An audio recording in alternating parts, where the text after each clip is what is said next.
Hello Stampers, welcome to another episode of Card Play. Today I'd like to show you how to make this type of card using your window sheets or transparencies and some of your stamping supplies. So let's go ahead and get started. To begin with, you're going to need a piece of window sheet or transparency. This piece is probably about 3.5 inches by 2.25 inches. I know that that's a little bit challenging to see.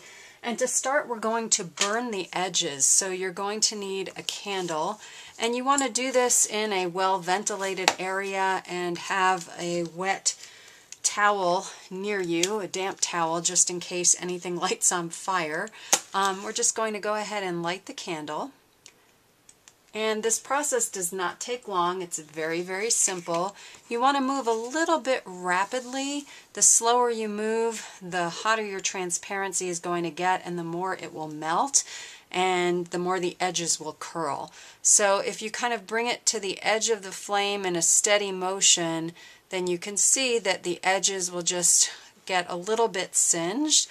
Again, the edges could catch on fire if you hold it in place a little too long, and it blows out pretty easily, or you have your damp towel nearby to stop that from happening. The more you heat the edges, the more they will curl.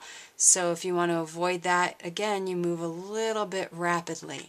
And you'll notice that your edges will curl a little bit. It's kind of hard to see. Maybe you can see it that way, that the transparency is curled a little bit that way. And I like to have the curling part be the front of my piece, and then the other part will be the back of my piece. What we're going to take next is a stamp. I happen to be using this bird from the Nature Walk stamp set, and we're also going to take our jet black Stays On ink, and we're going to ink up our stamp really well, and then we're going to stamp it on the back side. So remember how I said this is now curled up?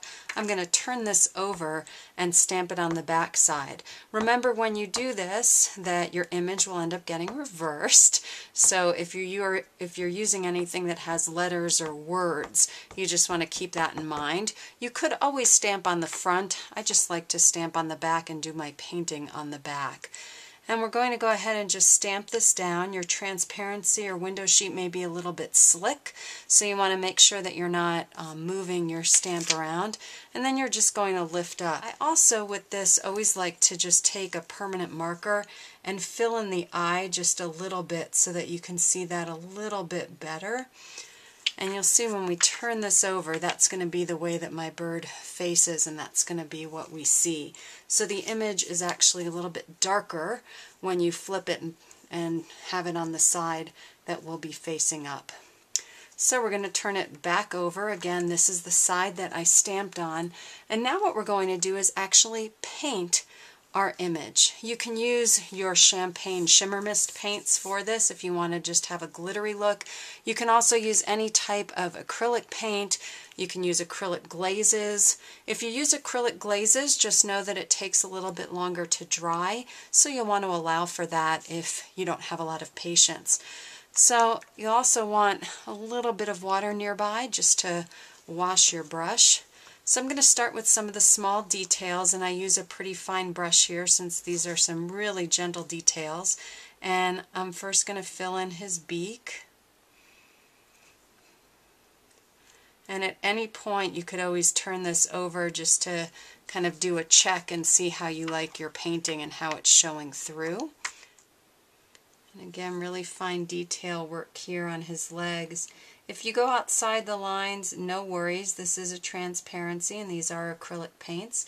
So you could always go ahead and use a damp paper towel and just wipe it off and start over. It shouldn't impact your Stays On at all, since that is a solvent-based ink and it is already dried on the transparency. So just coloring in his feet, and then finally we're going to do his body. I always like to do a little bit of iridescent, so again, if you want to use your shimmer mist paints or a paint that has some kind of iridescence in it. Again, just going to dry off my brush and come in here and add some iridescent. And I like to layer my paints a little bit, so I'm going to put down some of this iridescent paint and then I'll come back in and layer another paint on top of it. And again, if you're using acrylic paint, it dries very, very quickly. If you start using the glaze, as I'm about to do, that'll take quite a while to dry, so it just depends on your preference. So for the glaze, I'm just going to come in here and paint right over. The glaze actually has a little bit more of a transparent look to it, whereas the acrylic paints, I guess it would depend on how much you water them down, have a little bit more of an opaque property to them. So you'll get a little bit different depth of color depending on the type and colors of paints that you use. And then again, since I'm using some glaze here, this will take quite a while to dry, so you'll want to just set that aside. And since I knew I'd be doing this video, I went ahead and painted another one so that it had time to dry. Again, this is the surface that was painted, and then when you turn it over, that's the really nice clean surface that is smooth, that will be facing up. The next thing we're going to do is stamp the background. So I just cut a nice piece of Whisper White cardstock that's going to fit very nicely right back here. So you just want to cut that to size. And then we're going to take a stamp. This one is kind of this floral stamp from the Elements of Style. And I'm going to use some Crumb Cake Classic ink. And we're just going to ink this up and stamp. Stamp here in this corner and do some stamping here where his tail is going to be. And you can always kind of check how you like that and add some more if you want a little bit more. Whatever you choose to do, it's all up to you. I'm actually going to add just a bit more flourish right up there. And the next thing we're going to do is place this on top just so I can see where things are going to fall. And then we're going to stamp our greeting. For this bird, I've chosen Birthday and Wishes from the Fabulous Phrases stamp set. And again, we're going to use our Jet Black Stays-On ink. And this time we're actually just going to stamp on the front of the transparency. So we start to get kind of different layers, because now we've got this underneath layer, we've got the bird on the back of the window sheet or transparency, and now we're going to have the stamping on top. So we're just going to ink that up. And again, remember, your window sheet is slick, so you just want to be careful when you go to stamp that you don't slide things around.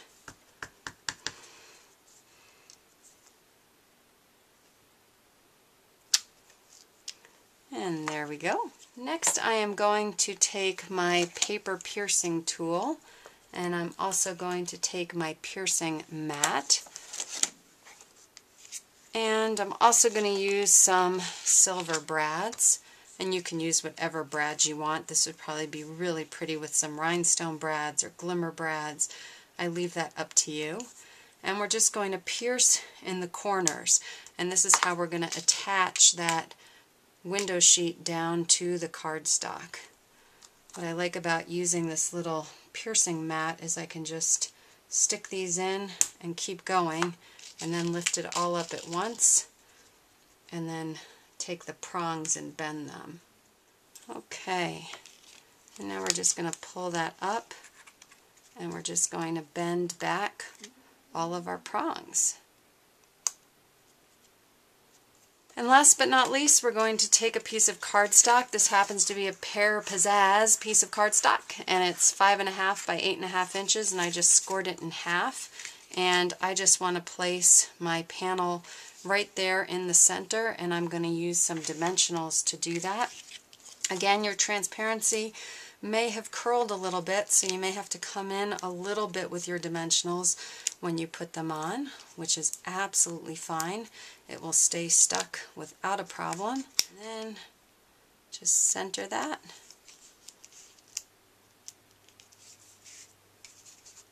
And adhere it down.